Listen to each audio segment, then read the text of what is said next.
માંડવાની હેડી તારે ચારે ચારો મગર સુના ગયા છે દીકરા તો દીકરા સગોડા શા માટે તમે આટલું બધું દાન કરો છો દીકરા શાના રાજા મારા બા દીકરા સગોડા દીકરા તારા કરિયાવરની અંદર કડાઈ ભરાઈને કરિયાવર કરો છો દીકરા તમારા લાલ દીકરા કહેવતમાં કહેવાય છે કે કાચના ટુકડા કાલે સવારે ભાંગીને ભૂકો થયા છે દીકરા પણ સાચો કરિયાવર તો તારી જનતાના સંસ્કાર છે દીકરા એટલું જ નહીં મારા લાલ તારા કરિયાવરની અંદર રામાયણના પુસ્તકમાં મૂક્યા છે દીકરા જો તારા સાસરિયાની અંદર માઠા દિવસો આવે ને મારા લાલ તો દીકરા એ રામાયણના પુસ્તકો ખોલજો મારા લાલ કારણ કે રામાયણના પુસ્તકની અંદર માં સીતા નિવેદના જણાયેલી છે દીકરા કારણ કે સીતા તો સતી હોવા છતાં એમને 14 વર્ષનો બકરો વેઠો છે દીકરા તો આપણે તો કારા માતાના માનવી કહેવાય મારા લાલ તો આપણા દુઃખ તો આખો ભાંગીને ભૂકો થઈ જશે દીકરા શા માટે તમે આટલું બધું દાન કરો છો દીકરા સાના રજાઓ મારા બાળ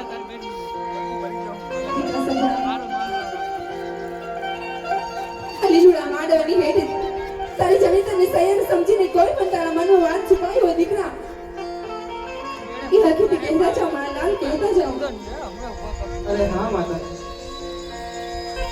અરે માતાજી કાલ સવાર થશે અને મેં સાસરે જાશો તો અમારી નણંદ ભોજાઈ એમને પૂછશે કે તમારે ભાઈ કેટલા છે તો અમે શું જવાબ આપીશ માતાજી જાઓ ચાલો કે વિડિયો દીકરા જેવા તમારા ભાગ દીકરા જાણો છો આ રાધાલે મને ત્રણ દીકરી દીધી પણ એક ખોડા કુતરાનો ના દીધો મારા લાલ દીકરા આ લીલુડા માંડવાની હેઠ કાળિયા ઠાકોરને બે હાથ અને બીજું માંડતું જોડીને અરજ કરો છો દીકરા કે જન્મમાં તમે તે બનાવજે તો દીકરો હાલવાનો ભૂલજે પણ તારા જેવી દીકરી સગુણા હાલવાનું ના ભૂલ તમારા નાથ હા માતાજી તો દીકરા શા માટે ઉદાન કરો છો તમારા દિલાની વાતો કરો છો મારા લાલ આજ દીકરી કહું ને માતાજી સાંભળો રે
વેરી હતા વેરીમાંથી વેવાઈ બન્યા છીએ તો ચાલો સાથે બેસીને ભોજન કરીએ.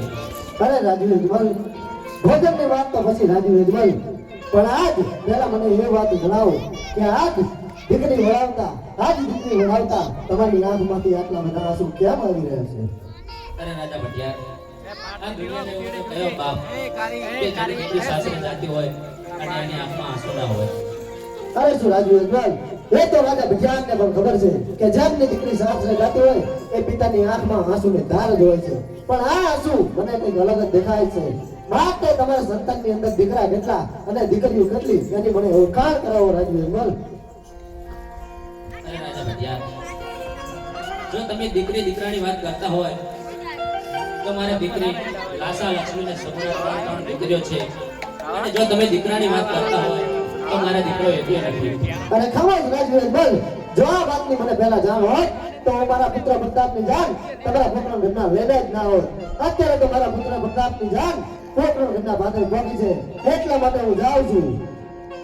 અરે રાજા ભટિયાર, અત્યાર સુધી આપણે વેરી હતા અને વેરીમાંથી વેવાઈ બન્યા છીએ તો ચાલો સાથે બેસીને ભોજન કરીએ. અને ખામોશ રાજુ યજમાન, તમને હજુ ખબર નહીં હોય કે આ રાજા ભટિયારના કેવા કેવા આપણા નિયમો હોય છે. માટે આજ હું કહું અને આજે તમે કાન ખોલીને સાંભળો. આવો ભટિયાર. હે દિયાજ પટિયાર કહું ને યજમાન સાંભળો રે.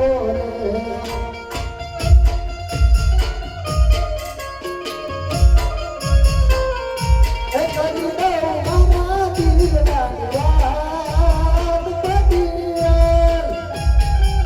આજ પટિયાર કહું ને યજમાન સાંભળો રે.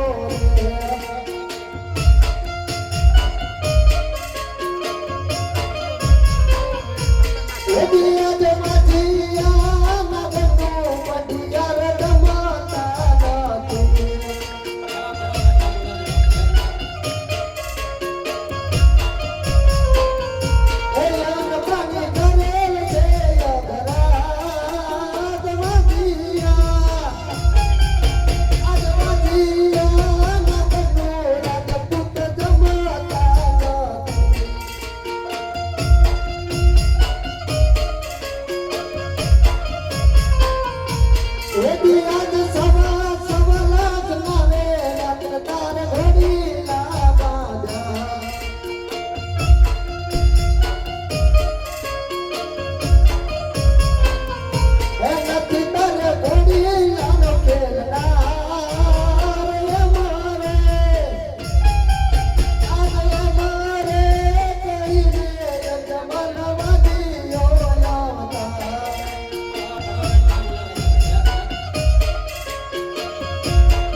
મારી એક વાત કાન ખોલીને સાંભળી લેજો કે જ્યાં સુધી તમારા ઘેર પુત્રનો ભાંડો ના બંધાય ત્યાં સુધી મારા વિંગલ ગઢમાં પગ મૂકતા નહીં.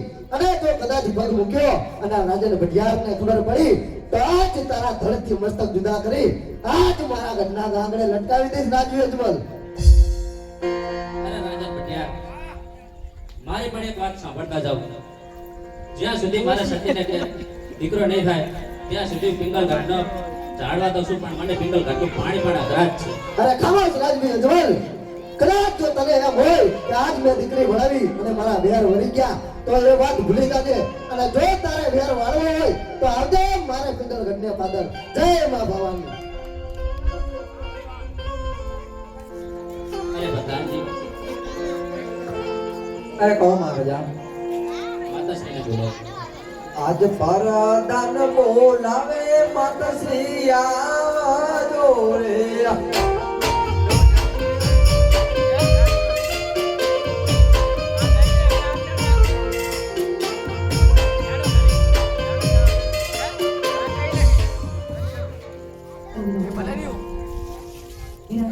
શું કામ કરે શું મહારાજા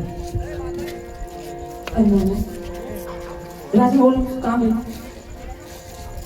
સરસ્વતી, આપણે દીકરીના વિદાય થઈ ગઈ છે તો માટે મને તપોવન જવાની રજા આપો. અલમાના પણ જવાની કોઈ ના નથી. તમારા આ માથાના લગ્નને સોંપતા જવું. ભલે થઈ સતી.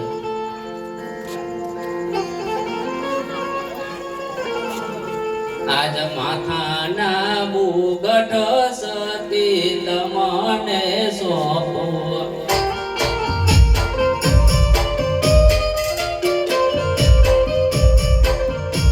સોંપો મારા હૈયાને રોહા. માથાના મુગટ સતી તમને સોંપો.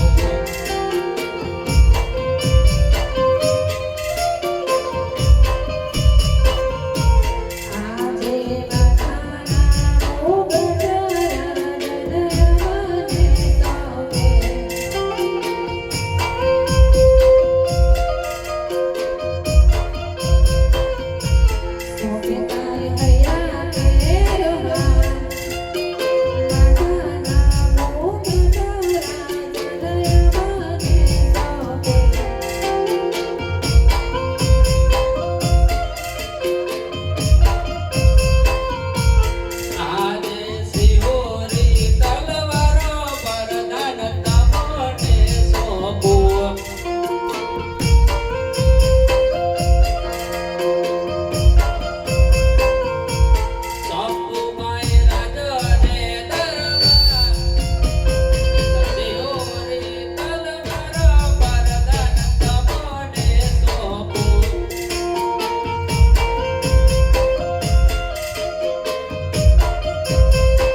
કોઈને દુખડા ના દેજો મારા નાથ. રુદન રોવે મારું રુધિર રે.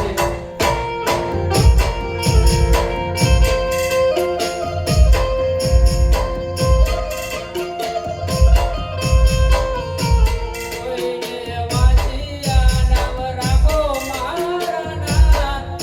રુદન રોવે મારું રુધિર રે.